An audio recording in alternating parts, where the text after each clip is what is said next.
Hello, Shane. Nice background, Shane.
Morning.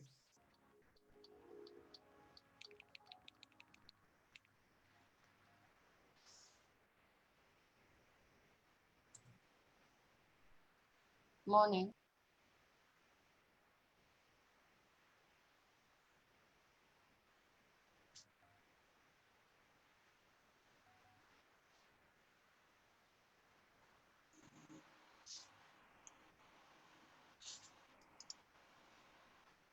Good morning, Asa. Hi, morning. Morning. Thanks for coming and sharing with us. We'll do our best, I'm sure you will.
你看啊，你看啊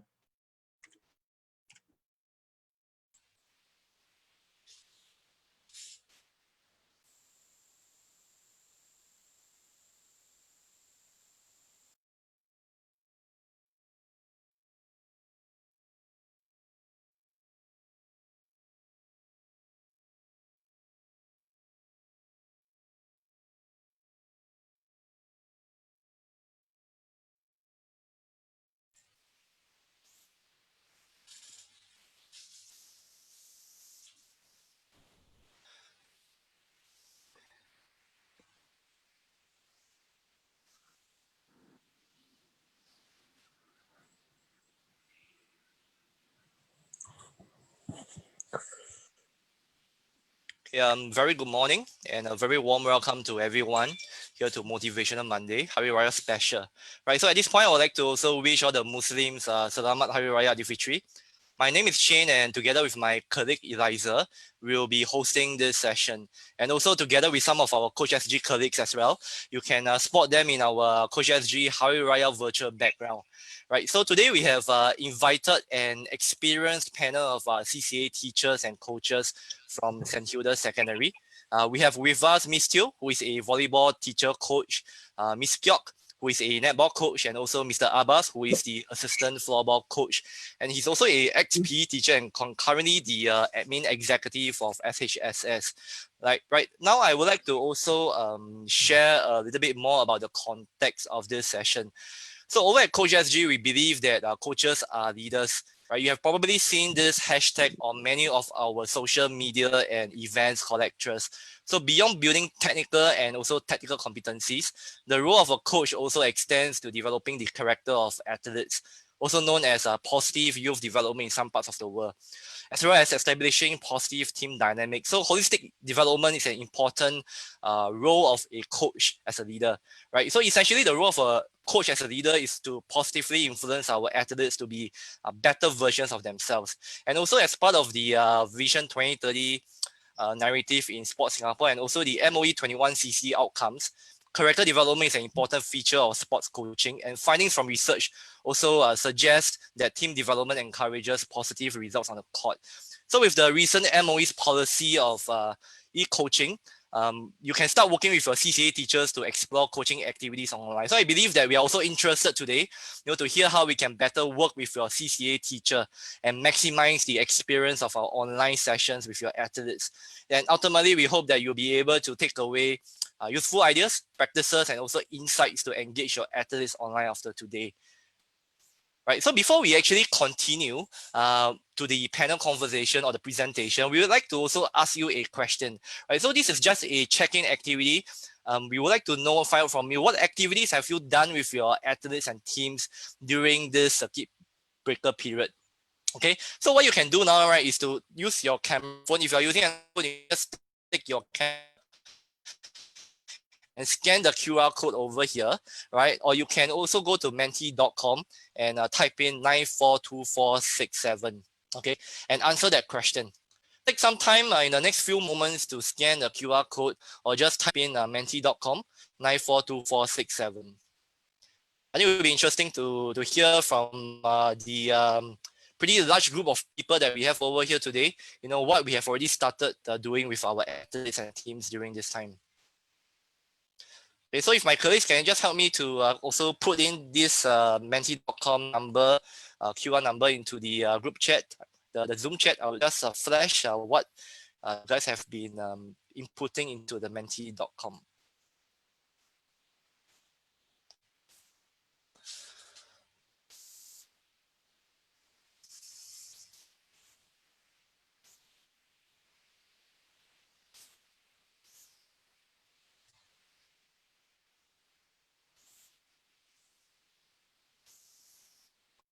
Okay, so you can see the words are actually coming. Okay, so we have Zoom chats and training. We have physical training, home-based training program, character development. So that's really the theme of the session today. Okay, we have home workout, match analysis, e-learning, Okay, some have not started yet. Okay, that's fine.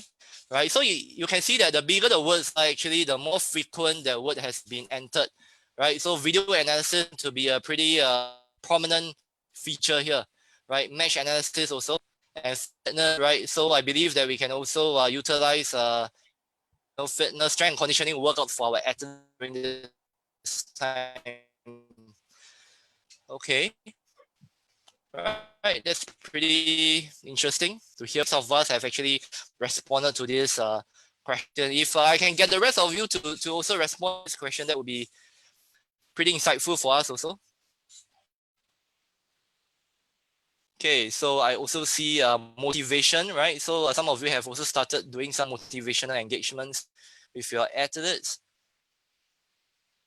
Okay, thank you very much for sharing.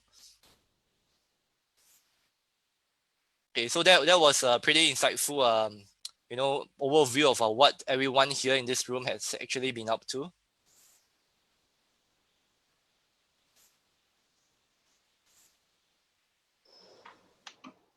Okay, so moving on, just some housekeeping matters before we continue further.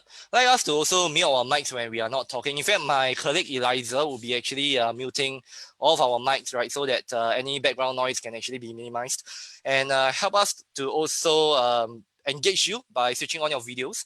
And the session format for today is going to be done in this manner. We're going to have presentations by our 3 panelists. I'll be introducing them more in a little bit.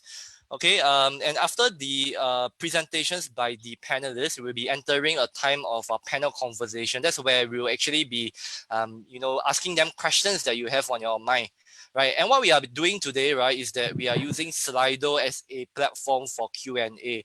Okay, so Slido is actually a website that I'll be getting you guys to go to in a few moments, and that's where you can actually key in your questions, post your questions, and vote the questions that you want answered, right? So that's the way that we'll be actually engaging you guys.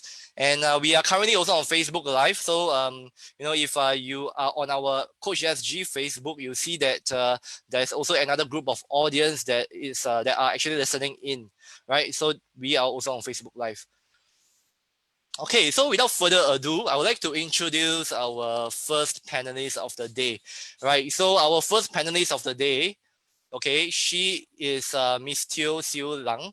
Okay, our first panelists actually believe that the learning of volleyball is not just learning a set of skills, but also to build and mold character in the students. Okay, and she believes that being a champion in the volleyball competition is not as important as being a champion in life. And she's a senior PE teacher at SHSS and has been coaching the volleyball team to numerous zonal and also national titles for many years. And as much as she wants the players to succeed on the court, she also strongly believes that character development comes before any wins. And some of the other accolades that she has includes being the assistant coach for Youth Olympic Women's Team in 2010, SEA Games Men's Team, and also the head coach of the ASEAN School Boys Team 2016 and 2019. And if you are in the room and you are a volleyball coach, I am pretty sure that you have heard about Miss Teo, right? But before we get her to share, right, I'd like to also show you guys the Slido QR code, right? So this is the QR code that you can also scan with your phone. Okay, this will take you directly to the room whereby you can start posting your questions when Ms. Teo is sharing. Okay, alternatively, you can also type in Slido sli.do and key in the hashtag number 66574. Okay, so that will enable you to also post your questions and also vote for the questions that you want answered. Right, so without further ado, I think let's welcome Ms. Teo to share her experiences and practices. Right, so Ms. Teo, please, over to you. Thank you, Shane. Thank you. Can you hear me? Good morning, everybody. Wait, let me see. Can I go to the full screen?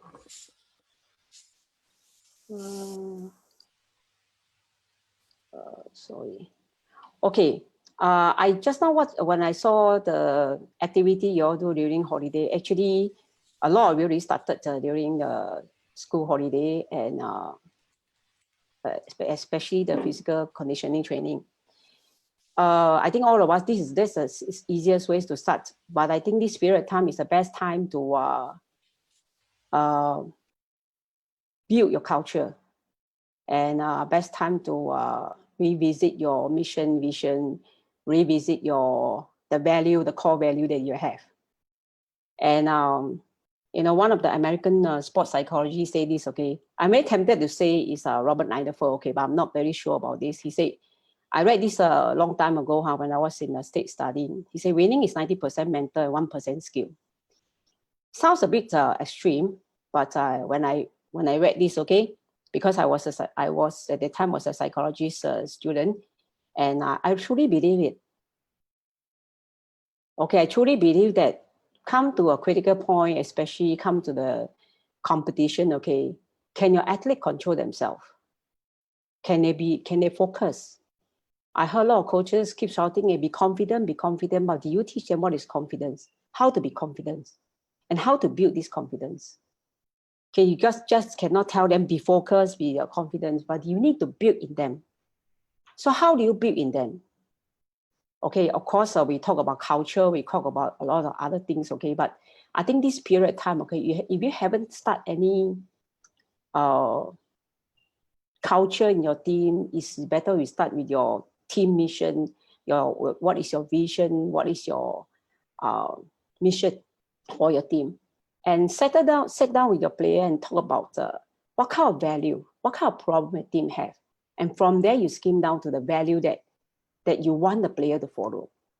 In St. Hilda's, okay, I always believe this, okay, when a player come to my court and train, okay, at the end of the day, okay, they are not just learning the skill from me, the volleyball skill, but they need to know a little bit more about themselves.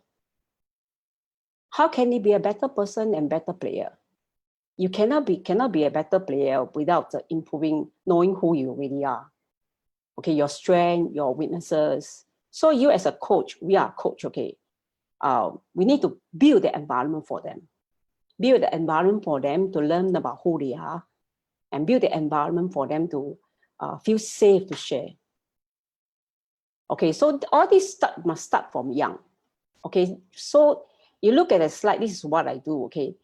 All these are tools, all these are skills, okay. But like I say, okay, you need to really have a culture for your team first. And every team culture is different. Even in one school, like for example, in my school, set 1, set 2, set 3, set 4, set 3, B-boy, C-boy, and set 1, their culture is different. But you have a big culture, a boundary, certain value that you have. Okay, these values set the boundary. Okay, for example, basic team discipline. You don't want your player to be late. What is the value that connect to this? Maybe caring. You don't want to be late. Not because you're afraid of punishment. It's because you care for your teammate. You don't want to be late. Okay, so these are the things, this period of time that you can start to write down. For example, your team have problem always we say chicken out during the big game, okay? So it's a confidence issue, and let's talk about it. So you can explore with a player through this platform. Okay, it's a very good platform to discuss and talk about it. Or maybe you want to try something new. So in my school, in school on court, okay, we train our player attitude, character through the basic team discipline. And then this second one is opportunity education during training and competition. Now, what I mean opportunity, okay, is like, for example, you see anything, like for example, a player that when they are playing or they're training, okay, their facial expression is not as usual, or the way they behave, this is an opportunity for you to talk to them. So don't miss this kind of opportunity, okay, because they are young. Everything they have in their heart reflect on their face. So always be very observant, look at their face, look at their action. Even though we are stressed in coaching and teaching a career adult, they are stressed because they have a lot of things in life they have to handle also. So observe all this, and from all these occasions, you can really help them a lot. Okay, you don't have to stop the whole team, just single the player out. Okay, or at the end of the day, or maybe go home and just text him, hey, what happened just now? So a lot of coaches tell me that they don't have time, or they leave it to the teachers. Actually, you don't need to really sit down and talk about it. You don't have to really set aside. Of course, set aside time talking about it is important. But I think that this opportunity present itself, okay, because every player is different. So when the opportunity arises, grab the opportunity, don't let it go. Because sometimes it's a crucial thing. You know, like some of my player like is a very is perfectionist. Okay, how do you observe the perfectionist? And this is killing them. This is a thing that killing the player. How do you observe that? This is only observed during the training, during the game. Okay, the third one is intentional plan reading. I have certain in St. Hilda's, we have certain value that we put down, you know, on a file or things like that. Okay, we let them read regularly. Since set one, we let them read. So we confine them in a set of value that we want them to train with or live with in this volleyball team. So we set one, we start, but this one will not stop. For example, a topic of academic responsibility or work habit. Set one, we go through with them the 10 lesson, and after that set two, we go again, and then set three, set four. So by the time before they leave school, okay, all these are very clear to them. For example, if I on the court when they're coming to the game, okay, I say don't be a confident cutter, be a confident builder. They understand what I'm talking about. Because come to the B-boy, they haven't read the article, they have read a material for quite some time already. So you have a set of things you want the player to know, okay, since set one. So these are, I do a lot of reflection because my boys don't talk. Most of the time, boys don't talk a lot. So you ask them, they don't talk, but when they're together, they talk a lot of nonsense. But when I ask them, normally, because you know why, they don't usually think. So I want them to go through thinking and reflect. Okay, they want, I have 10 minutes only, okay, I need to be fast. Number 4 is time together during camp, outdoor activity, overseas trip. That's golden opportunity for you to sit down with them and talk about it as a team, as an individual. And then number 5 is never let any problem go, okay? Or create time for them, for the team to solve the problem. For example, you see when they come to the game, okay, you should see something in a game that they play. And then when you observe that, okay, don't just brush it aside. Don't let it go. Talk about it. Okay, that's how I can write another 10. We've got a lot of things that we do in school, but these are the basic things that we are doing, okay? And this is, okay, now we go to the right side, the column, okay? This is what I do during this period of time, circuit breaker. And this is a holiday. Of course, physical conditioning twice a week online. Okay, and then after that, book reading. I love to read, so I make my player read a lot and write reflection. And the other one is daily devotion, because our school is a mission school, so we do a lot of devotion. At first, when I do devotion, it's because HBL are the one them to wake up late. So early in the morning, I make sure they send in the devotion, the reflection and devotion. So they become a thing that we do until now. We do it every day. So later on, I'll tell you in more detail what we do this. And the other one is volleyball technical skill. Of course, we watch video, we watch our game, and we watch and we discuss. Okay. And now one of my players suggested, how about we do mental rehearsal also? Within this, after the technical cue we teach, okay, how about doing some mental rehearsal? So we are going to try it out. Okay, Shane, can we go to the next slide? Okay, so this is what we do, okay? Now, the first one, this side, CCA stop. When CCA stop, March 24th, and then after the HBL start now, I let the boys read this book called The 7 Highly Effective Team by Sean Covey. I love to read. So normally what I do is when I found a good book, okay, I'll buy in bulks, okay, about 24 or maybe more than that. And sometimes I ask the player to buy, sometimes I keep it. So I have kept some books, okay, over the years. So these are books, a very, very good book, okay, for the teenager to read. So we record our reflection at the beginning, okay, because when this whole thing started, okay, everybody is like running like a chicken and head cut off, okay.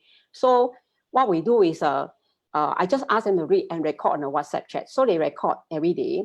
The other one is and we discuss also, like for example, certain people write or certain thing, the chapter they read, and then some people don't agree, some people agree, and some people learn something. So we do it on the chat group. But later on, I find out very, very troublesome, because a lot of some of them write very long. It's quite messy, But never mind, we finished that one, and altogether 12 chapters, 10 chapters or 12 chapters, okay? Then the other thing, concurrently, we do the other one is, okay, so have 7 Habits is one book. They do it chapter by chapter, okay? Then TED Talk. TED Talk is a place that's very safe for them to go. So, and I like to go to TED Talk and learn things also. So what I do is I never really confine them or assign them any topic. I just ask them go and pick up the topic they want. So from there, I find out actually very good. I can see that what are they concerned, what are topic they listen to, and how did they respond to the speaker. So actually from here, I get to know my player a little bit better.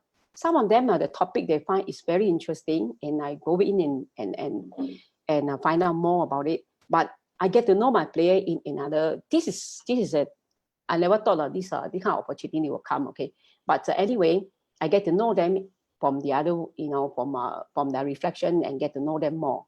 And reflection also done on chat group. And during school holiday, okay, what I did is I asked them to read another book by Kay Porter, The Mental Athlete. This one is a little bit difficult for them. But a lot of things, they told me that it's very similar to Sean Covey, things like goal setting, having an end in mind, how to, all these things what I'm doing, okay, is make them aware of their thinking, aware of what is happening in their life. This is the best time because they cannot go anywhere and they must stay at home. So a lot of time they can reflect, they can think. And then the other one is, okay, I have this book earlier, but the workbook, we had to struggle to go to Amazon and purchase for them. At the end, we bought it, but then very difficult to give it to them because they cannot come out. So what we did is we photocopy and send it to them. And by this time, we are using the Google Drive. So all of them put their reflection, everything, on Google Drive. This is a very interesting, the highly effective teen workbook. Okay? Get them to think a lot about themselves and also ask them to write a mission statement or statements for themselves, and what is the starting have an end in mind, okay, and then goal setting. It's a very, very fantastic book. If we can get hold of this, okay, it's a good way to do during this period of time. And then after that is, we do a lot of topical discussion using the FCA material. I like to use FCA material, Financial Christian Athlete, okay? Like the topic that we don't have in our school, like for the normally what we do, okay? Like for example, the problem of self-control, I realized that this team had that certain problem, no excuse, like they seem like to find excuses for what the problem they have, or excuse for this, excuse for that. And discipline, little thing, humility wins, Thanksgiving, you see a lot of Thanksgiving power, all this, okay. I found out they are thankful people, but they don't know how to share. They don't know how to say thank you. They don't know how to say, I appreciate what you do and things like that. So from here, this period of time is the best time that we can talk about it and communicate with them. So yeah, these are the things that I do during this holiday. Of course, the devotion, reflection also every day we're still doing. So I started out, see them twice a week for the, because during the HBL period, I cannot see them too often because they have lesson also. So I don't want to spend too much out on the computer screen. So at the beginning, we don't do so much. We don't see each other so much, but twice a week. But now we almost see each other every day. Every day, 1 hour, keep it to 1 hour. And a lot of discussion going on. And I ask questions. Okay, so yeah, I know a lot of you are, a lot of coaches are quite, not say panicking, okay, it's like, wow, how? Actually, as a coach, you should be a creative person, okay? I shouldn't say should, okay, but there's a lot of way you can do during this period of time that you cannot do during the time on court. And for example, certain skill you want to teach them, you can teach now. Okay, and then waiting school reopen or when we can go back on court, then we can immediately go into it. But this mental part, okay, this psychological part, this attitude value, okay, this is the best time to do it. Okay. Say my time's up. Yep. Thank you, Miss Teoh, for sharing such a useful nuggets of inspiration. So I really believe that we have much more to hear from you later on during the panel conversation as well. Yeah. Also, like what you shared about how this is really the best time that we can get to know our athletes better. And I also like how you utilize different digital platforms to get them to reflect. So I think we also want to hear a bit more about that as we go along. Right. So thank you, Miss Teoh.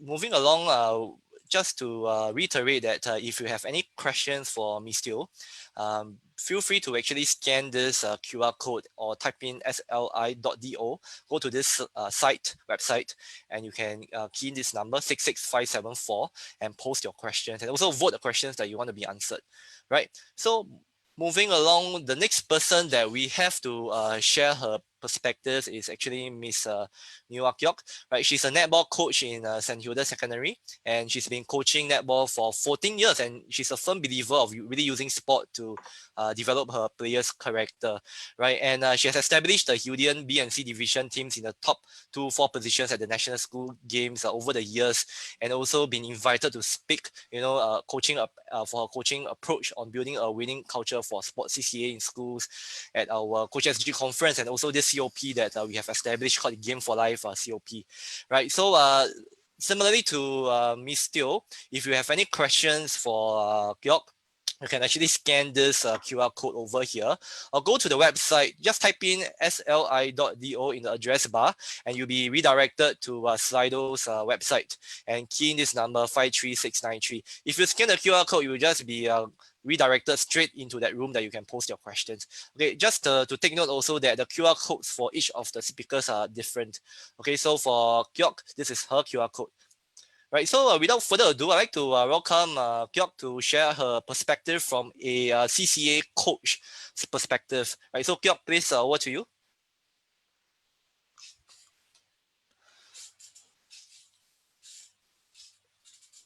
Kyok. Hello, can you all hear me? Yep, can hear you. Morning, everyone. Thank you for tuning in. I know today's a holiday, so you can use this time for doing any other thing, but you choose doing so. Thank you very much. Okay, I think Ms. Teo has shared a lot, and it might be very difficult for everybody here to absorb everything that we're trying to say. So I'll try to go slower, and I will try to simplify everything that I do. I believe the coaches here more or less have done everything that we have done as well. Okay, and I think if you have not done anything, I think the most important thing is to start the first step. And I think that this circuit breaker period where we cannot do anything at all except for online is a very good platform for us to explore this part. So you can see from the slide, okay, some of the things that I've done before the circuit breaker. And I'm sure these are things that you have done before. Okay, I will elaborate on each point. So goal setting, definitely we do goal setting. Then we will. So some of the goal setting that we done, of course, is to check with the girls like what we want to achieve during the zonal period, during the national period. So these are times. And it is also important to check in on their individual goal and their team goal, because usually the team goal will either be watered down by some people.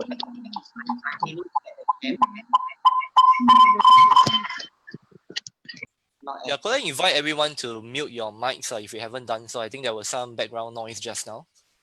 Yeah, sorry, Kyok. Yeah. Okay. Where did I stop? Okay, so check in on some individual and group team goals. So like, for example, if I want to get a champion, okay, so I say, I'm aiming to get champion, but some of my teammates who is closer to me are scared to aim. They might say that, top 4. So these are where you can get them to discuss, and then they come up with their team, their ultimate team goal. And then we also set a routine for our players, and then we also go on to frame their mindset. So these are some of the things that we have done. When we set a goal, we also track their performance goal, and we do it through a logbook. And the logbook actually is a very last time I used to ask them to do a journal, but now with the help of my teachers, we actually give them a very easy piece of paper where there's only 3 questions for them to answer. Okay, so the 3 questions is what, so what, and now what. So the first question is what is your goal? Then the second is so what. So what are your action plan for your goal? Then the third one is now what. So it's about reflecting after the game, and then what have you achieved your goal? You check in yourself, and then what is the next step that you're going to do? So it's a very simple piece of paper, but it's very useful because these are things that we give them. We ask them to reflect right away for their game, and then we'll read it the teacher read it, I will read it before they take the next game. Then after that, we were checking with them during the debrief whether they have done their goal or not. And then of course we also okay. So what we do for framing their mindset, right, is to address their fears. Okay, and then we do other things like trigger words. We set their routines for the game. Like what do you do when you reach the playing ground? What do you do? These are things that we do very deliberately. How I do it during training, I mean, these are things not automatic. You need to be training them like any other game, like any other skills. Okay, we cannot expect them to just have it. Okay, so one thing that I think that really, really works for my team is encouragement. So how I practice encouragement during my training, I do it every single time. Every single training I do it. That is, I assign roles to different people. So firstly, it is explained to them. Everybody know that they have to cheer loudly, and what kind of word they can use and what kind of word they cannot use. And then when I split them into different teams and when they play their court game, so there will be the 7 players that play, and then the remaining player. Of course, I don't have only 5 players. I have a lot more other players because we don't just train a team of 12. So okay, so for example, I have 7 players on court playing because it's netball. Then the other player will be, some of them will take the role of a timekeeper, some of them will take a role of the scorer, and the rest of the player will take the role of the supporter. So I will need to hear from them loudly as I'm coaching what they are saying to their team. So they are encouraged to say a positive thing for every move that their friend make. So for example, so it's very easy to encourage someone when they finish a shot. So like everybody say, hey, good shot, or good shot lah. You know, they like to say it this way. But we also want to hear other things of other different players, especially the feeders or the defender. So sometimes when they make a good pass, we will say good passing. And when they make a good defense or they make a good attempt, we'll say good effort. So I will want to hear them saying it. So if I don't hear them saying it, I will pause the game, I'll turn around and look at them and I'll ask who are the supporter, and I need to hear them from them. But of course, this doesn't just come from the supporter, it also has to come from the player inside. So these are things as a coach that you really need to deliberately stop the game to tell them your expectation on this aspect. So you have to deliberately train them. So I will stop the game, I will say, I can't hear anyone talking. Just now this happened, but no one said anything. So for a start, it is difficult because it's not in them. But you just have to keep doing it every day and you will start to see the effect. So usually the seniors are a lot better than the junior. Like the senior alone, maybe like one person can out-cheer like maybe a bunch of Sec 1 girls over there. And these are when you tell your seniors to mingle with the Sec 1s to cheer together. Then somehow you will just get it. So that's what I do very, very deliberately for before the circuit breaker, or what is it that, or this is what I have been doing all the while during my game and during my training. And of course, my teacher come in very handy as well because they know these are what we are going to do, and my teacher will always be staying at the back of me to like nudge them, you know, hey girls, I'm not hearing anything, you know, these are things that we do. Yeah, Shane, next slide. Thank you. So as I said, during the circuit breaker, because we can't do anything else except for online session, this is really a very good platform for us to do it. So how we do it now is we continue this character and team development through online Google Meet. So now we can no longer talk about, I want to get champion, I want to get this, I want to get that. It's not that we cannot, but because it's really too far away. It is not practical, it is not realistic to really talk about it. Even if we talk about it, it's very far away. So now we do more soft skill, like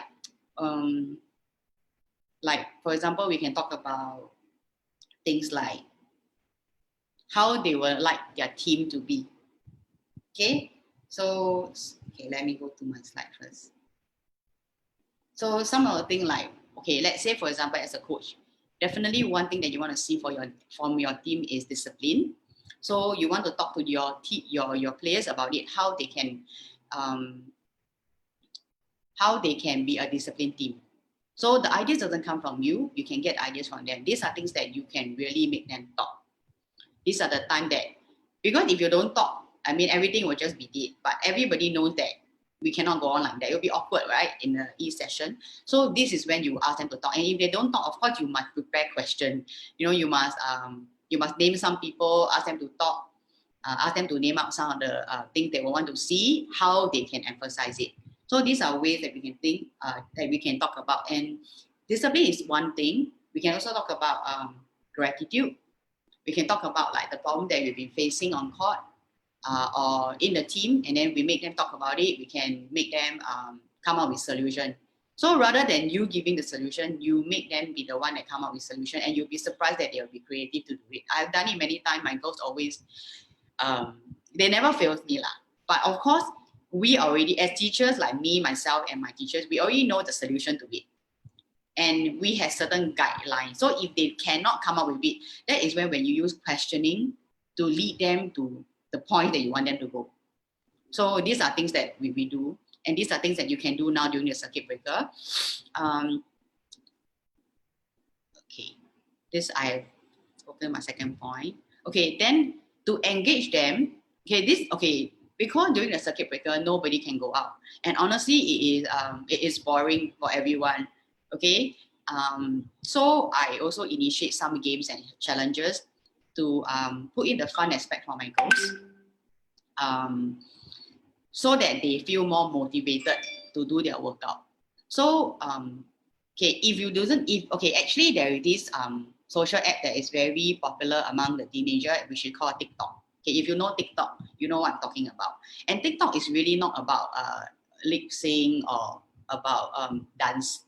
Okay, there's a lot of sporty thing over there. So you can actually take a look at TikTok and look at some of the sporty challenge that you can introduce to your girls or boys or your team to get them to be more motivated. Because to be very honest, even for myself, when I look at all these things, I will want to try it. So I think this is something that you can introduce to your girls to keep the fun aspect. So actually, when I talk about like this TikTok with my girls, right, they actually laugh. You know, I see them laughing and like like that doing this. So I know that maybe they think that it's quite fun. But this is just some example. Of course, I have other challenges like the normal challenges. Like for example, during one of the workout, we had this piece of exercises that in my opinion I felt it's very difficult because I do the workout with them, and that is called the frog jump. The frog jump challenge. So in 30 seconds, you're supposed to clock the maximum number of frog jumps. So every time after the session, I'll ask them, okay, tell me who reached. I have reached 29 in that 30 seconds. Who is more than me? So I actually put this as a challenge to them. And that's my first challenge to them. So I actually gave them time. So I gave them 1 week now to practice it. And I tell them that the first challenge for them is this frog jump challenge, to hit the maximum number of frog jump in that 30 seconds. And I tell them that when I will do the challenge every time. So everything had to be, you cannot just like give them a challenge and then you don't tell them like when you're going to do it. So I tell them every Friday, we will do this. So I will always give them time. So probably I'm not going to include a challenge every week because it's not easy to practice them. Maybe I'll give them every fortnight. Like every 2 weeks, I give them one challenge. So these are some of the things that I've done during the circuit breaker to engage my girls and to keep them motivated. Yeah. Thank you, That's thank you, all. Bill, for sharing. Yeah, so I really like what you share about how you were doing activities that were actually quite youth-centric, like using TikTok videos to engage them. Because I think, us being adults, right, the things that we think that may be relevant or maybe appealing may not actually appeal to some of our youth athletes, but what you did was really good. And also how you decided to be more facilitative also during this period of time to elicit more sharing out of your athletes, so instead of just being very instructive and telling them what to do. So I think that's really awesome. Moving forward, to also reiterate that this is the QR code for Kyok, right? So if you have any questions for her, scan the QR code here or go to sli.do on your address bar and then just type in 53693. So moving along, the next panelist that we have is actually Mr. Abbas, right? So Mr. Abbas is the assistant coach for the floorball team of St. Hilda Secondary School. He's also a ex PE teacher, right? So the first batch of Hildian floorballers that he actually took is really a testament to his coaching by being champions of the 2019 Bowl and Plate tournament. And two of the players under his care, right, they were also selected to be in the under 19 national floorball women's developmental squad. So you're really a wonderful accomplishment there, right? So similarly for Mr. Abbas, if you have any questions for him, you can scan the QR code over here, or just go to sli.do in your browser address bar and type in 26680. Right. So without further ado, I'm going to stop sharing for a while and hand over the host rights to Mr. Abbas to share his slides. Yeah. So now you can take a look at the people in the room as you're waiting for me to make him co-host. Yeah, you can say a hello to everyone too. So Abbas, you can take over. Yeah. All right. Can everyone see the slides? Okay. Before we begin, good morning everyone, and Selamat Hari Raya to our Muslim friends. I just want to take this time to appreciate everyone's attendance today, and especially the members from Coach SG organizing this weekly motivational Monday, and also the ketupat decoration there. I think it's very nice. I appreciate it very much.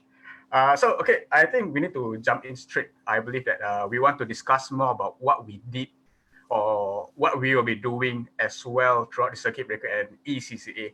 So I'm just going to jump into basically what or how floorball started in St. Hilda's, basically our background itself.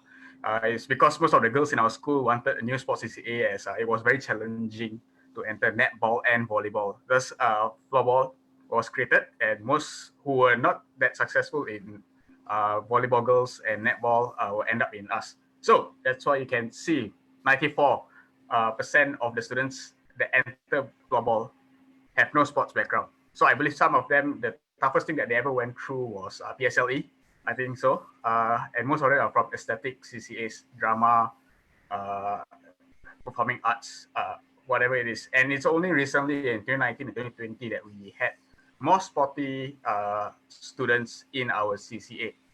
The next factor, just to let you know that we are surrounded by winners like Miss Neo and Miss Teo. They've been training, developing champion teams, winner teams. So we're thankful that we are surrounded by great support, especially from the teachers and of course our HOD PE, Mr. Richard Lena, who has been very supportive to all the sports CCA. Not only sports, every single CCA. And for everyone to know that in St. Hilda's, we believe in this student-athlete mentality or culture, you want to put it, like Mr. address a culture. We believe that the students who are in our sports CCA must be all-rounder, be in education, academics, sports, and also their character. Okay, so we've been talking, Miss Teo has been talking about what they've been doing or how they've been doing it. I think most of the coaches will be thinking, but where do I start? How do I implement this idea? It took me a while. This emotional investment part took me a while. I did a lot of reflection. It's a whole different story for a different time. But basically, emotional investment, how well we know our players, we tend to overlook this portion as a coach or teacher. That's why a lot of coaches get burnt out, a lot of teachers get burnt out because of this situation. We invest a lot emotionally on our students or our athletes. What it means is basically we want to know more about our players. Genuinely, we have to dig in deeper. Like, for example, this simple question. If I ask a Sec 1 student, what is your end goal after 4 or 5 years with us in St. Hilda's? A Sec 1 kid will just say, no, I just want to play floorball. But when you ask a graduating student, the student will say, oh, I want to play for this club, I want to play for this junior college, or I want to play for the national team, for example. So you can see that these questions must not be pushed aside or brushed aside. For the student in Sec 1, for example, she said that she just want to play floorball. Dig deeper, why? Why she likes to play floorball? Oh, because she started from primary school. Then you can look, is her academics doing well? Why not? And why is she spending more time in floorball? There might be some problems, there might be some positive things that you can find out deeper. As a coach, that is one perspective. As a player, they will realize that you are trying to invest more time on them, trying to find out who they are as an individual. And this will help during this circuit breaker period where what Miss Teo did and Miss Teo did. So I'm just going to jump in quickly to what along the way that what I've discovered. Basically, remote coaching. What I try to break down is basically REMOTE. R being resources like your phone, apps, whatever we can do with laptops and whatnot, like Zoom apps, and experience. Are our students or our athletes experienced at handling this? Can they use WhatsApp? Can they use Zoom? Same goes to us. These are the questions they need to ask. Followed by manageable. Can we do it like once a week? Am I able to handle this? Do I need help from the teachers? Then you set tasks, you set objectives. What you want to see. Do I want them to submit videos because I want to quantify what they've been doing? Or do I just want them to keep fit? Once you have this down, try it out.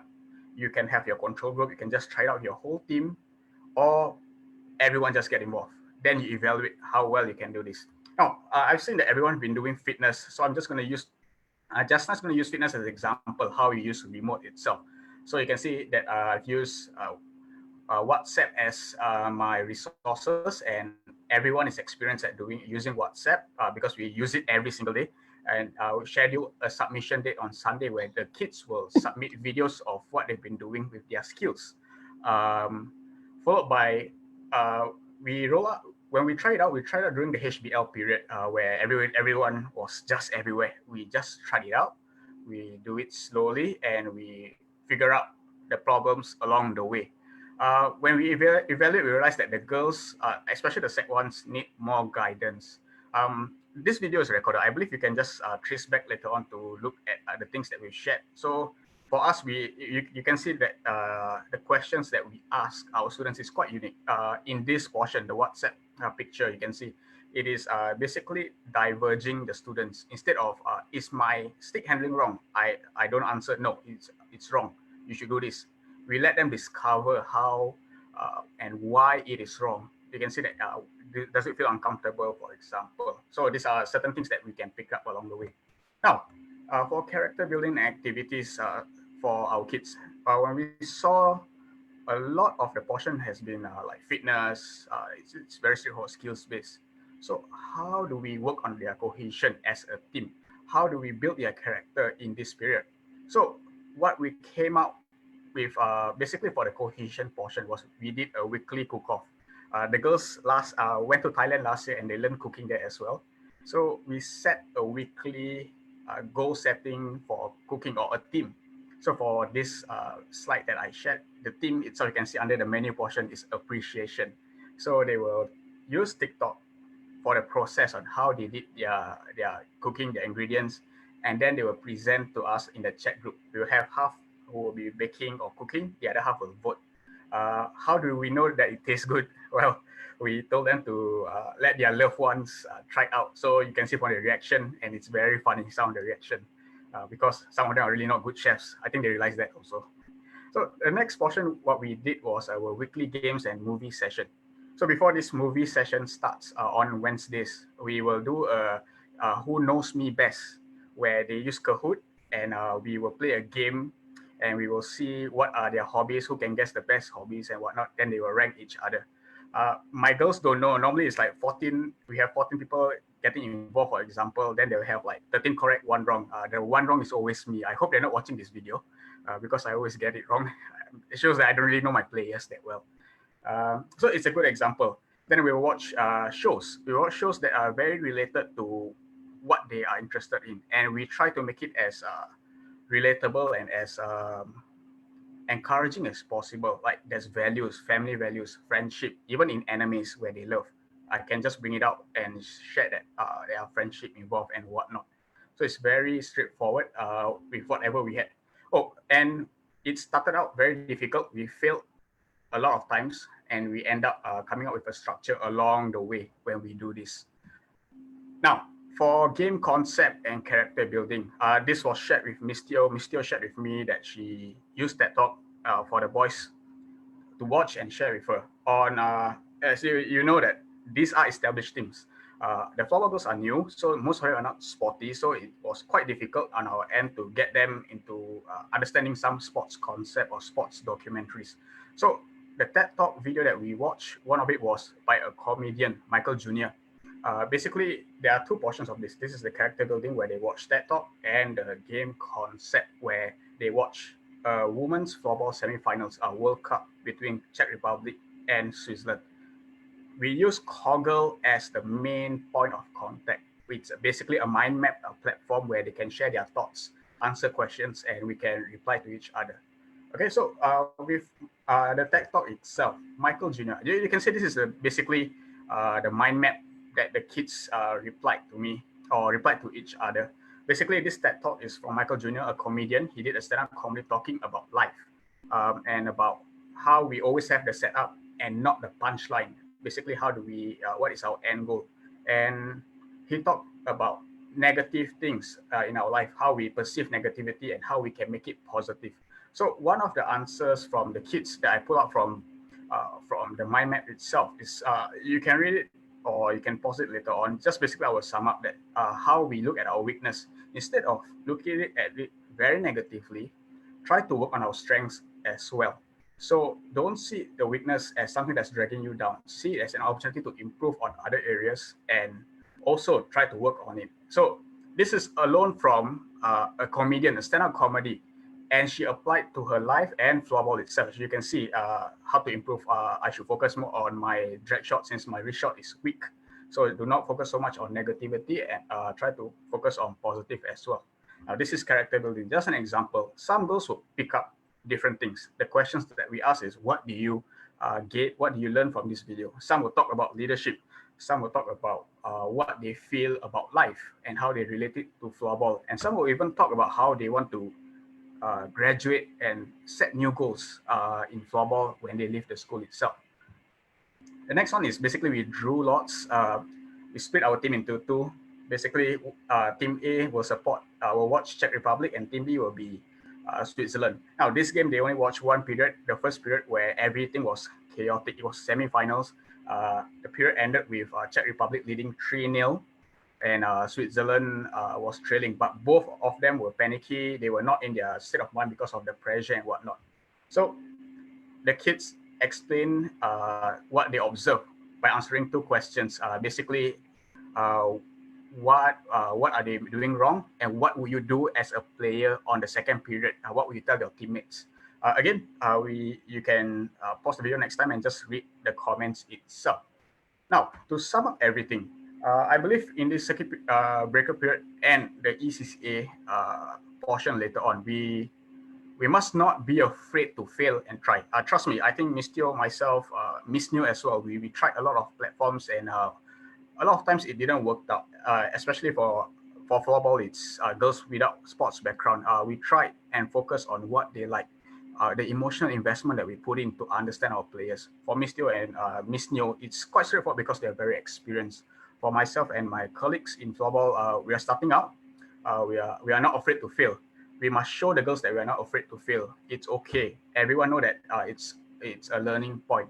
So from there, we build up our culture. We try to see how we can improve together instead of always seeing, oh, teacher is perfect, coach is perfect. No, don't be afraid to fail. We can continue and grow together as a team. That's how we build our culture as well. That's my portion. Shin? Right. Thank you, Abbas, for really sharing that very inspirational and insightful piece. Really like how you were so creative in adopting different approaches to engage your students. And I didn't know that Coggle can actually have this function to do so many things. Yeah, and also the fact of how you can translate learnings from comedy, the punchline, even into the sporting context. Yeah, so I think that's really awesome. So at this point in time, if you have any further questions for our presenters, please put in your questions in the Slido platform that my colleague Eliza has already put in the chat. The codes are already in the chat, so you can go into Slido to indicate all the questions that you have.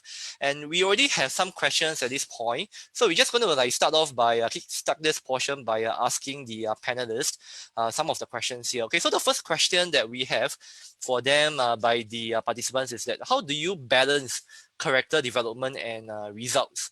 how can we achieve both at the same time? Yeah, so either one of you would like to start off answering this question. How do you balance character development and results? Maybe How can we achieve both at the same time? Yeah. You want me to start first? Yeah, sure. Yeah. Okay, so when we talk about results, what results specifically that you want? Now, in our sports team in St. Hilda's, now we strongly believe in basics and fitness. It's our core essence. Don't get us wrong. It's not that we forego our fitness and our so-called basics. We really drill this a lot, but character development can be inculcated into your training. So I think a lot of coaches have heard this before: teachable moment, teachable moment, teachable moment. Now, it is really effective for these teachable moments that, for example, let's say you set a goal. Today, I want to do this drill. Then suddenly you saw one girl didn't manage to complete the drill properly, and another girl tried to help them out during the break. That's a teachable moment. So if you're talking about balancing character development and results, I believe that it's more of how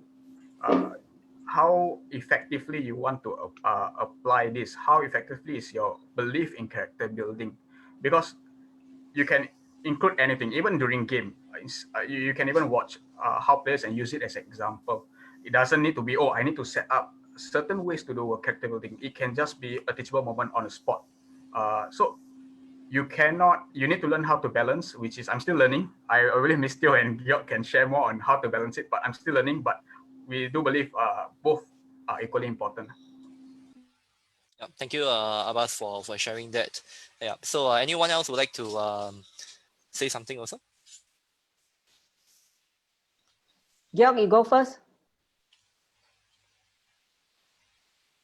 Yeah. So Georg, if you have something to share, feel free to respond to this question. I think the reason why you ask the question is because you must have a lot of difficult position to make, like between winning a game and correcting a character.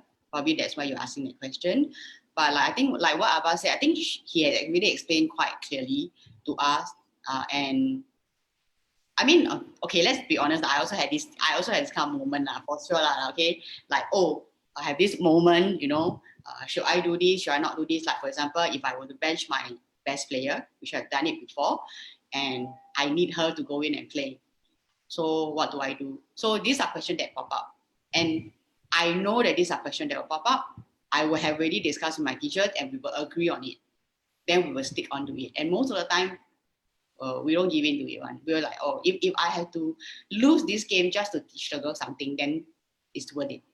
So that's what we always do. Like, I mean, like, it's not like I don't have angel and devil thoughts. I do have it, but I think we will always address it before with my teachers, and that's how we assure each other, lah.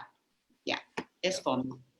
Right. So it's really about setting expectations and making the values visible through the behaviors that we want to see in court and also off the court, right?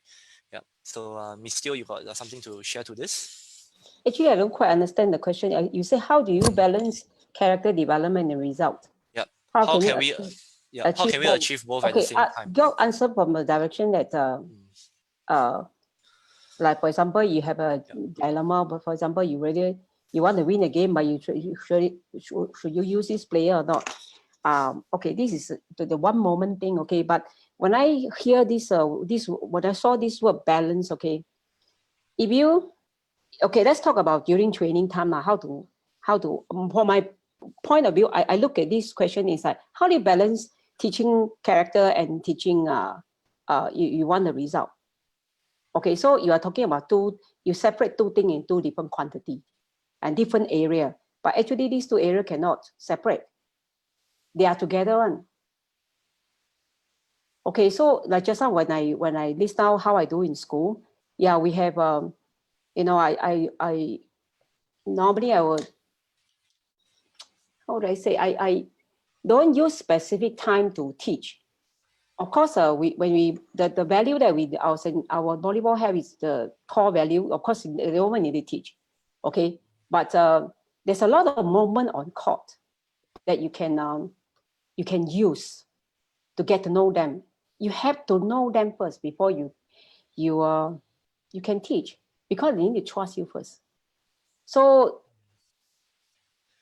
I don't see they. If you are talking about character building, I don't see the balance is we need. There's a balance issue there. I'm not sure I answer your question. Okay, it's like you are the one that who how do I say? When you want to teach something, you must be the example first. You must be the model first.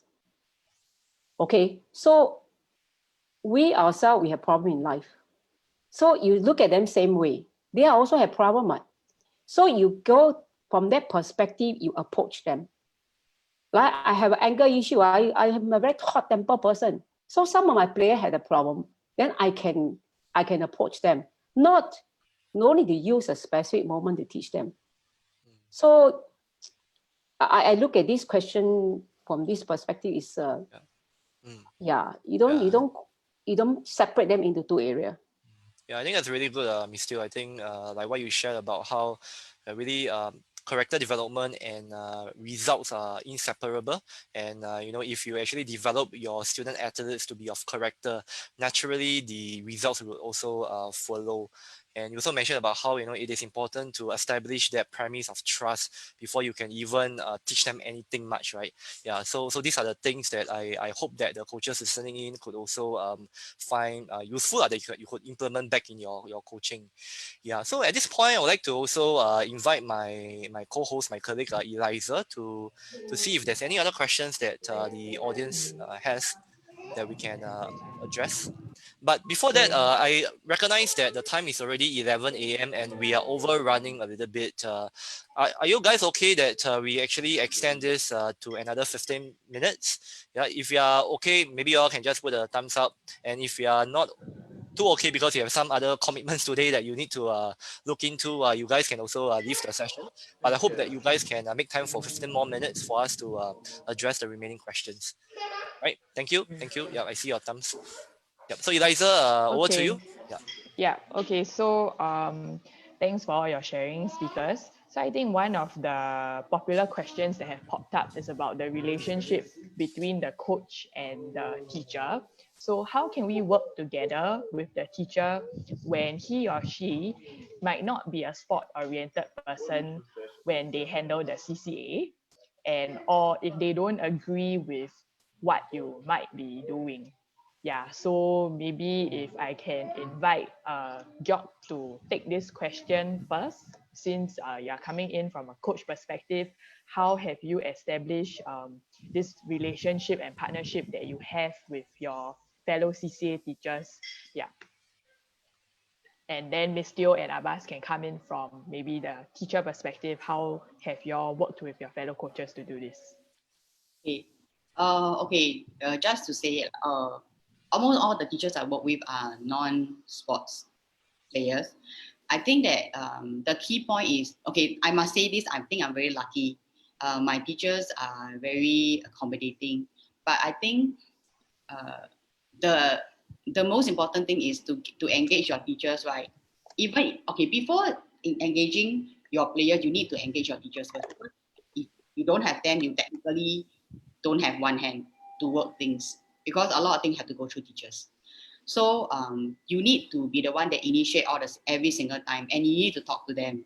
So if I do have, I mean, there are certain times I do have problem, and I will sit down with my teachers and I'll request that we will sit down all together in a group to discuss and talk things out. Just to tell them how I work and how I would like to lead the team.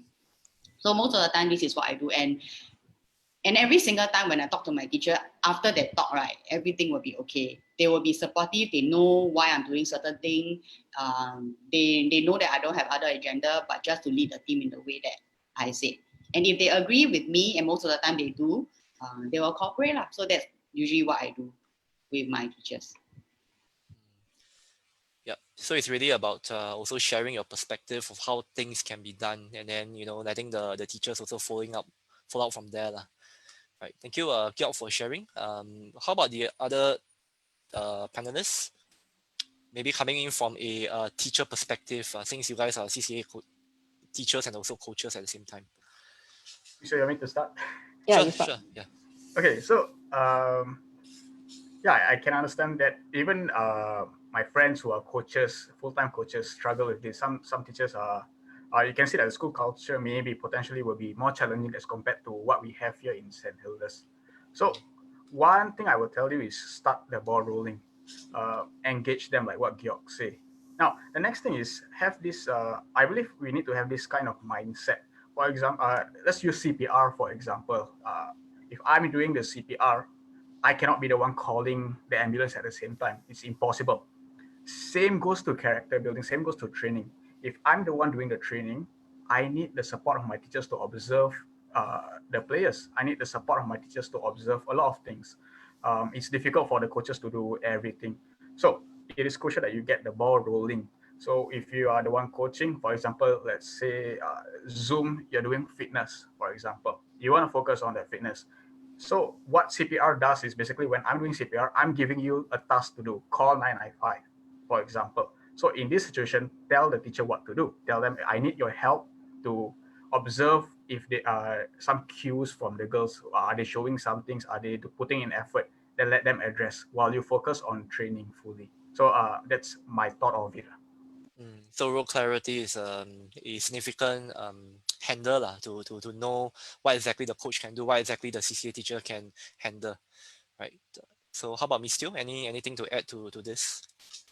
Actually, I think it's quite like Georg say about initiate to communicate, and I think this is a lot of case by case cases. Because if you are doing something good for your team, if you are, I don't see why the teachers don't want to do it or don't agree with you. Or if you really don't agree with you, then you might want to find out what is the reason, and you might want to explain to them. Don't let the communication channel open. Don't because you say no, then you just stop there. There must be a reason why. Maybe it's time. Maybe it's school policy or whatever it is. Clarify that with them first. What is the issue behind that you are not allowed to do, or you're not encouraged to do what you want to do? So the teachers should have some reason because they are with the school. So there's a lot of things that the school policy, a lot of things that the culture don't allow you to do that. So you need to find out instead of getting frustrated of she doesn't want to, or he doesn't want to do, or things like that. So it's a lot of I would say case by case thing, and then also that find out, clarify, communicate.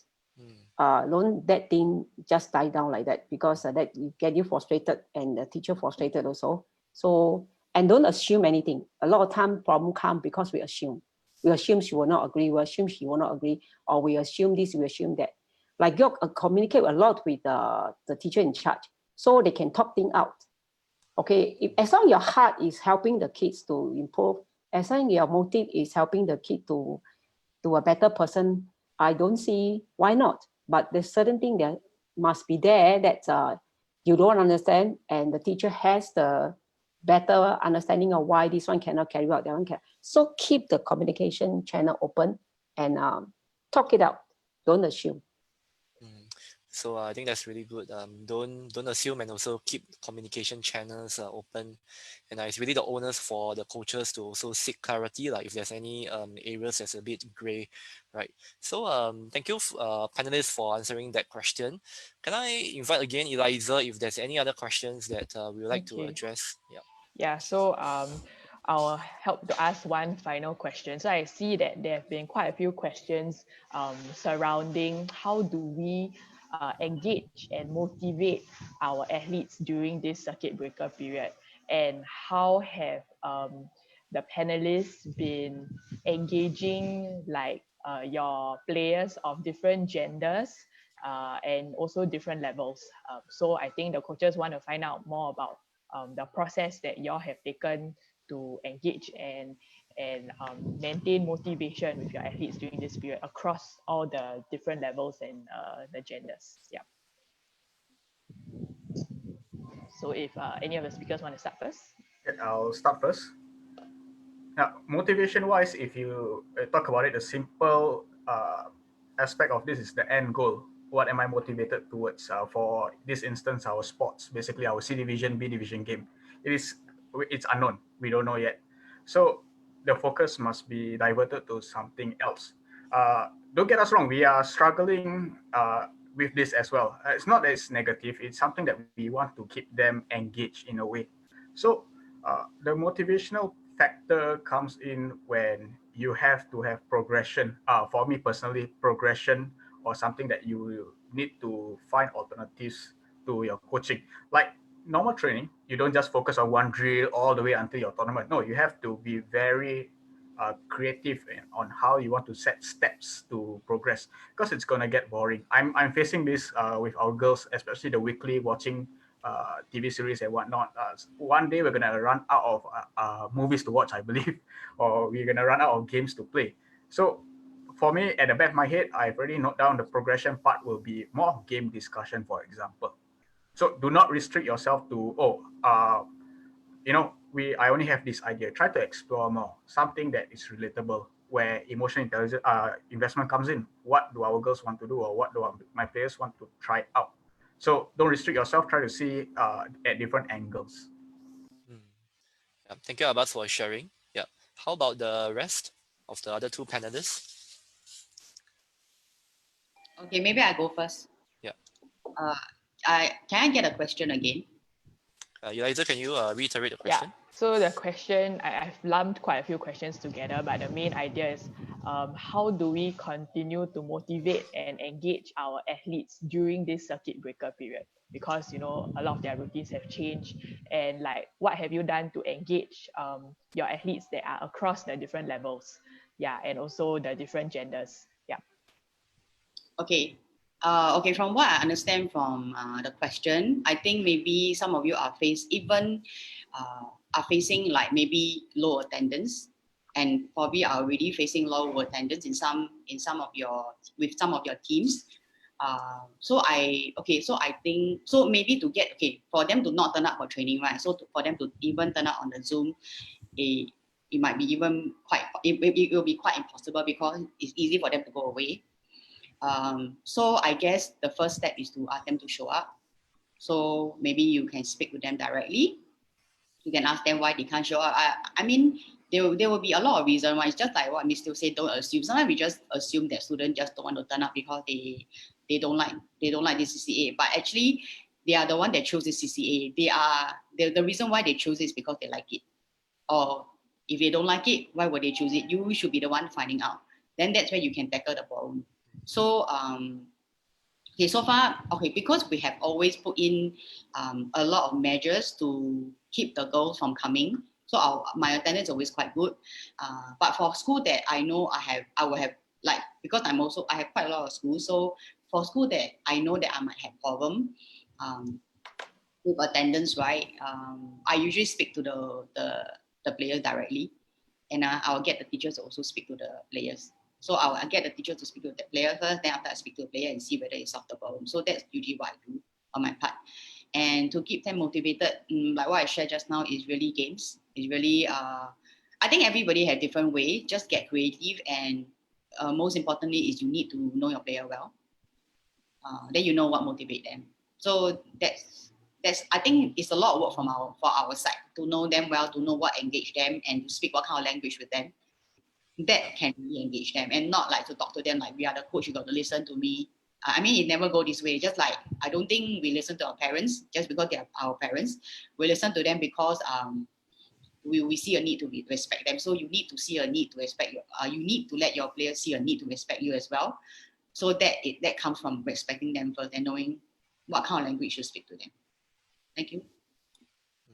Thank you, Kyok. How about Miss Teo? Okay, from the beginning till now, okay, we have been doing book reading, we've been doing devotion reading and certain topic, okay. So they have been writing the reflection to me on a Google Drive. Then every day I just give them the comments. So I'm very busy every day doing just giving them comments. Okay, very important thing is I think our kids, how to make them get interested in the topic that you are, or things that you want to do with them. I think people respond to love, respond to care, respond to concern. And when you give them attention, you show the care you have for them, they'll respond. Okay, and especially this age, okay, very important, they want to know who they are. And they want to know how to be a better player.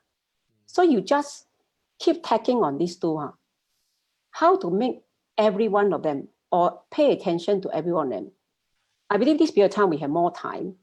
Then, how do you develop every one of them? Show your care to them. Show that you really want to help them to understand more about themselves. Okay, there's a lot of ways you can do it. Okay, so now the comments that I have every day from the book, from the devotion, from the topic, from the TED Talk, I respond to what they are doing, what they are reading and what question they have. So, like I say, these are all things that you can do. But what the player wants from you is not what you can do with them. They want from you is how you can care for their well-being. How can they be a better person? How can be their better player? They want your care. They want your concern. So especially this period of time, okay, they have a lot of time at home. So keep them thinking, keep them reflect, keep them finding out more about themselves. It's a very exciting journey. All of us, okay, in our journey, we want to find out more and more about ourselves, and we want people to help us. And the one person can help is their teacher and you. So use your knowledge, use your relationship with them, get to know them, care for them. What I do is I do a lot of reflection. I asking questions, I give comments, and we discuss online. And when you see them improving in their, how do I say, like the question they ask, you can see the maturity. They improve in their maturity. That one is really, really encouraging. So this is what I do. Yeah, thank you, Ms. Teo. In view of time, I believe that we really still have quite a number of questions left. Yeah, so what we can do first at this point, maybe I will just ask the panelists, if you have any final thing to say to the audience here, if they want to get started on e-coaching, what's one tip, one advice that they can do?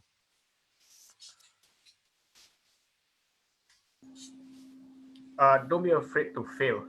Trust me, we will face hurdles, a lot of hurdles, but don't stop. See it as an opportunity. If you are still learning, you are not failing. We are constantly in area to improve. Thank you, Abbas. How about the other two panelists? I think I say the same to my girls. Like, I trust you, so trust me. That's why. Yep. And finally, I think one thing you can really do is maybe to if you don't really have a very clear culture or core value or vision statement, do it at this period of time. Right. Let them come in, discuss the problem of the team, and let them come out their value, the core value they want. What do they want to stand for as a team? What do they want people to see in them as a team?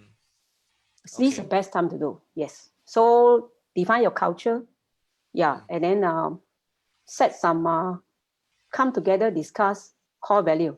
Using Zoom. Zoom is very good. We can talk a lot. Yeah. Right. Thank you, panelists, for really sharing such a insightful and also inspiring, your perspectives with us. Yeah. So I recognize that there are still a number of questions coming in, but in view of time, what we can do actually at this point is that we will be getting the panelists to answer your questions post this session, and alternatively, if you still have time after this session has ended, we will let this session still continue to run, and you can stay on to ask the panelists your questions, right? So this is actually a two-pronged approach that we are adopting at this juncture, right? So if you need to leave after I have finished up this session, you can leave, but otherwise you can stay on, and then you can continue to get your answers, questions answered, right? So just to move along, right? Yeah, so I hope that you guys can also give us your feedback, right? This would also enable us to quantify your 1 hour CC hours, right? So you just go to this QR code to scan with your camera, or you can actually type in this link over here, but that will be a bit more complicated, right? So just scan this QR code and then give us your feedback so that we can also improve upon our consecutive sessions, right? Yep, and then you also be receiving a auto reply of documentation for your CC hour. Okay. Yep. So I just give you some time to scan this QR code.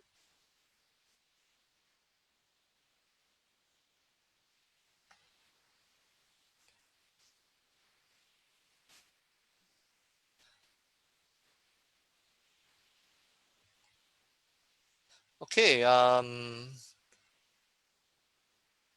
Moving along, right? I hope that you have already scanned it. If not, you can approach us by typing into the chat, and then my colleagues would, send you the link.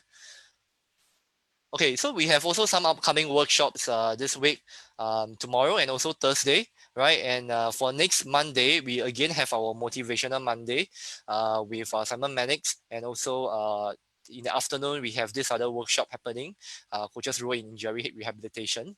So you can actually sign up for this workshops through the Active Circle website. Okay, we'll also be posting the links up on our Facebook and our social media platforms. So we also have some resources that you can tap on, like what our panelists have talked about today about using reflection as a tool to engage your student athletes, right? So we do have some resources on our webpage. And in fact, we also have this thing called the Game for Life 25 Stories. It's actually a ebook that we have conceptualized and put together with different values that you can also unpack further with your athletes, right? So it's free for download on our webpage. I think my colleague Eliza will be able to post the link of that 25 stories into the group chat as well.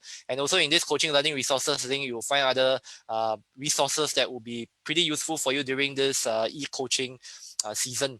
Right, and at the same time, if you would like to engage a wider audience, you would like to bring your coaching to a wider pool of participants, you can go to this Active SG Circle, to sign up as a coach over there, right? So the QR code is again over here. You can utilize this to scan in, and we also do have our media platform. So in our YouTube channel, you can log in to see some of the home-based learning resources that we have put together.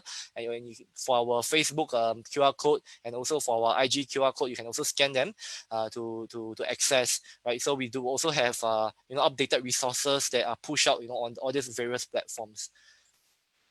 Right. So thank you very much, guys, for doing this together. Right, but before we go, I'd like us to also take a group photo together, right? So there's actually quite a number of us here today. Can I invite you all at this point to switch on your videos? Right, just switch on your videos, and I'm going to be taking a snapshot across the different gallery view. Okay, smile and say hi. Okay, so that is my first photo, right? Next gallery, can I get the rest of you if your videos are still turned off to switch it on now? Selamat Hari Raya, everybody. Yeah, just say Selamat Hari Raya. 1, 2, 3.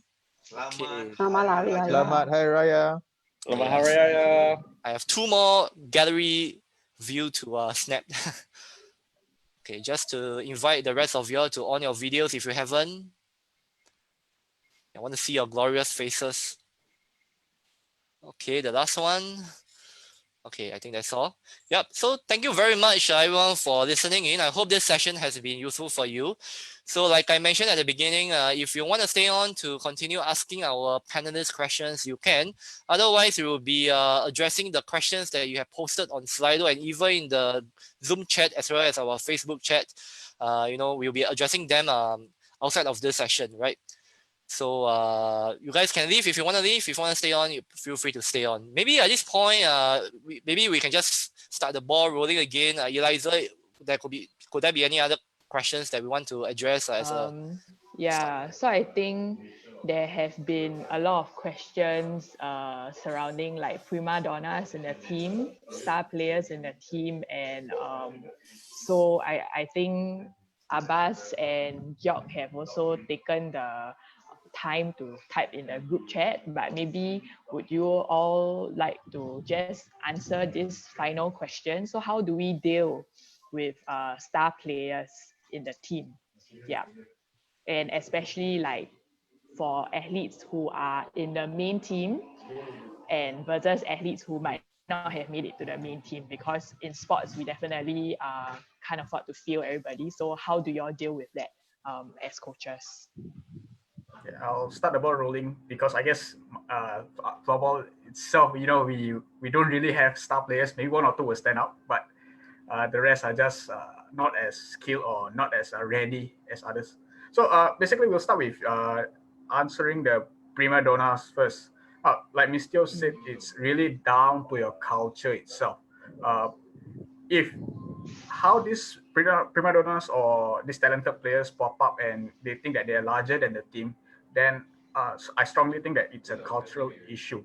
So for that to be addressed is you have to look inwards, both as an individual coach and a team.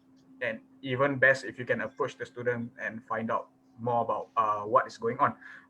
Don't get angry. I know it's very easy. Yeah, this player is prima donna, give me problem. Yes, it's easy to get angry and it's normal. It's very normal to get angry.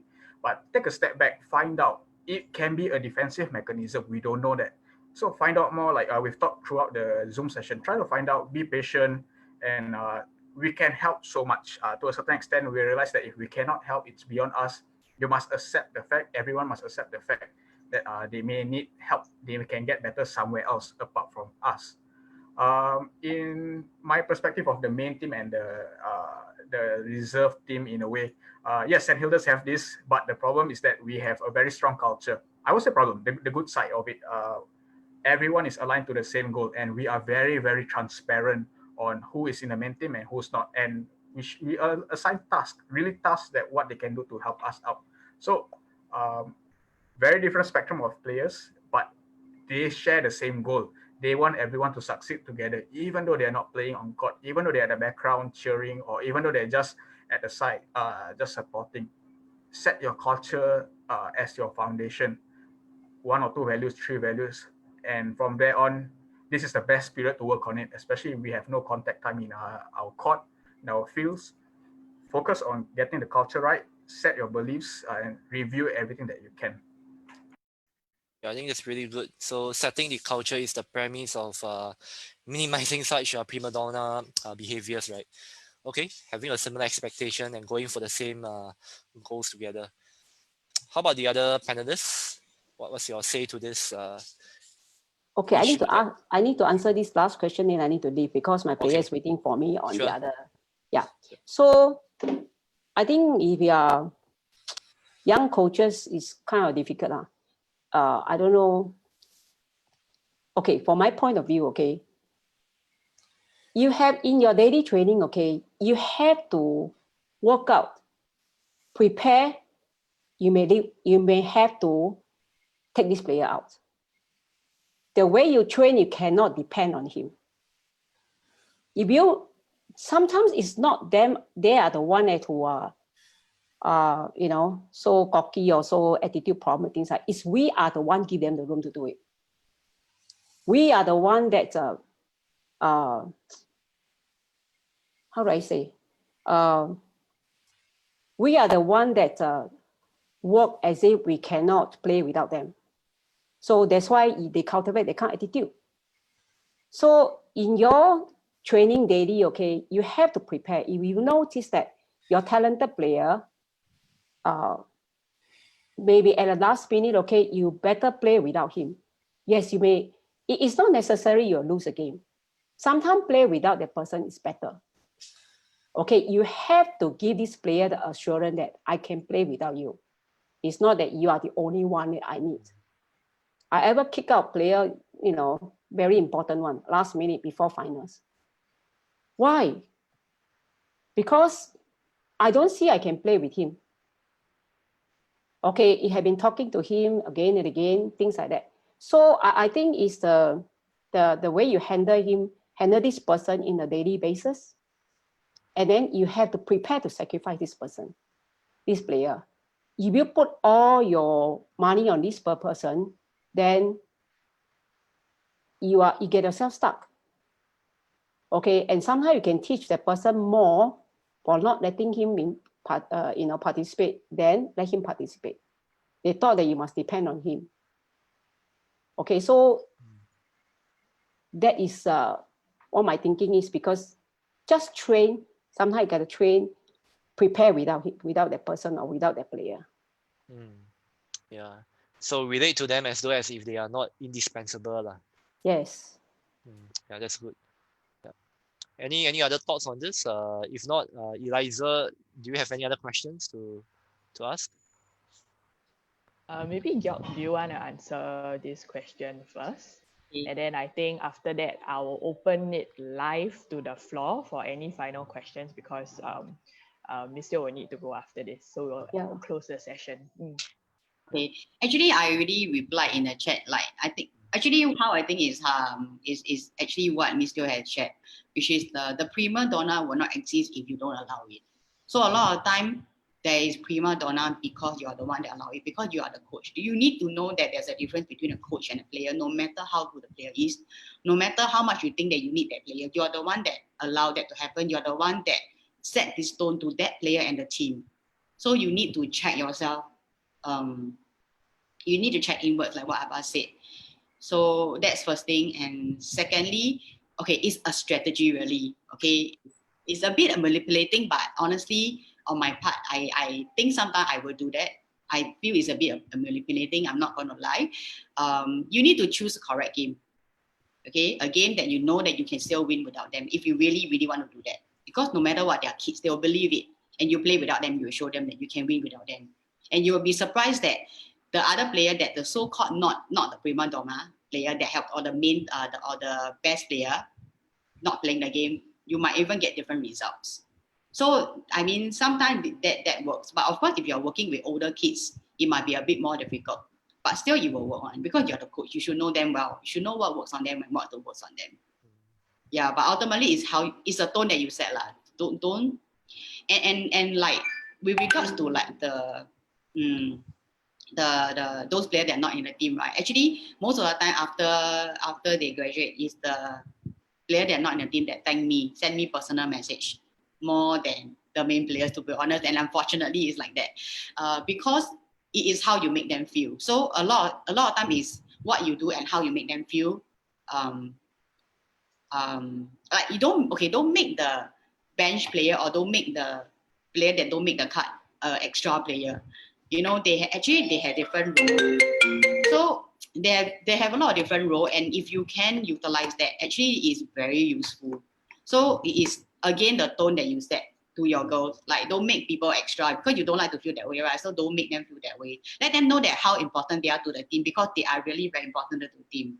And sometimes like this player, right? Like I have a player that's not in the team, but her best friend is the shooter. So I will tell her like, hey, for example, so and so, remember when Aisha missed a shot, remember to look at her in the eyes and give her that kind of look that you can do it. So sometimes these are things that not even I can do, like, but the best friend can do it. So these are things that you tell your player, so that they will feel like connected in the team, and they feel that everybody is one, everybody have a duty to play in the team, not just the player playing the game. Yeah. Thank you. Thank you, Gyok. Eliza? Sorry, Shane, I need to leave. Oh, Sorry. sure. Thanks, Okay, Mr. sorry. for doing this. Thank you very much, everybody. Thanks, Mr. Thank you. Bye-bye. Yeah, thank you, Mr. Yeah, so I think I want to open this to the floor now. So given that there are still about 40 participants in the room, and I believe the coaches here, you guys have something that you want to find out from the speakers. So I would want to invite you to unmute your mic and ask any questions to the speakers live, if you want anything answered.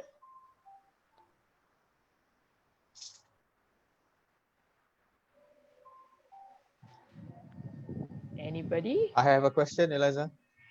Yeah, Okay. Comment. Hamza, feel free to. Yeah, I like your Thanks, background. presenters, for doing this. Selamat Hari Raya Abbas and everyone, all the Muslims here. I just want to talk about, you know, you both mentioned, and you still as well, the players who are not in the team. And just wanted your thoughts on, for these players, I would think that there would be enough opportunities to engage them and to play them in games outside of the national schools, right? I mean, in fringe competition, in friendly competition. So we shouldn't be just looking at them playing in the national school games or official competition, or would you agree with that comment? Yes, I think we strongly believe in that. The problem that if we tend to ignore their opportunity to compete is that we will create a gap between the players itself, skills wise. Let's say our main team is very strong, but our second team is not strong. So the problem will arrive when you try to move on to the next competition. I don't have players, and the second team players are not good enough. On that perspective, you will start to realize that I need to train everyone almost equally. Even though you will have different perspective of how you want to train your players, you will realize that everyone needs to be on board on this. Apart from that, we need to know, like I told you, emotional investments allow us to find out more about players. So I have a few players who are very, very observant. So even though they are not very skillful in floorball wise, they observe patterns in games and they can provide us feedback. So you realize that they can even contribute in the game itself. So like for example, for our ball and play, where we split into two teams last year, we gave the girls the freedom to run the show, to form up their two teams and give us reasons why. So we just set it aside. The players that are very how do I put it, very very aware of certain tactical aspect or the game situation, they will just go back to us and ask for opinions of what they observe, and they feel involved. They realize that it's an ecosystem that they are involved, be it playing or they can't play. Especially we know injured players, right? They can't play. So like I just to reiterate, as us believe, yeah, we have to let them play. Everyone must be in this together. Even though the skills level are different, we have to keep it as close as possible. Thank you, Abbas. Gyok, do you have any thoughts on that? Yes, actually similar to Abbas. I think that as coaches, we need to give players the opportunity to play. So sometimes we focus so much on our main players that we forget about the other player, but that's really our fault. So I feel that like, the thing is, it's a vicious cycle. If you don't let them play, you think that they are no good, so you don't let them play. But if you don't let them play, they will never learn. So you need to be generous with that. And if I think Gyok, your mic is muted again. they can hear me, right? Yep. Okay, so if the national school game is not the option, then you must open up other opportunity for them to play. So that's what I usually do. Yeah, so curating opportunities for our players, right? Yeah, so I just want to take this opportunity to also thank everyone again. Yeah, I think we have really have a very rich and enriching conversation today lah. Yeah, so with the other questions that have been posted on our different platforms, we will get our panelists to answer those questions post this session. Yep. So thanks again, everyone, and thank you, panelists, for helping us to give such insightful content to our audience today. Yep. So thanks again. You guys can actually leave this room if you now. Yeah. Okay, thanks. Thank you, everybody. everyone. Have a good day Have a ahead. good Monday. All right, thank Yeah. you. You too. Enjoy your public holiday. Thank you very much. Thank you. See you. Bye. Bye bye. Bye. See you. Thanks. Yeah. Thanks, Gyok. Thanks, Abbas.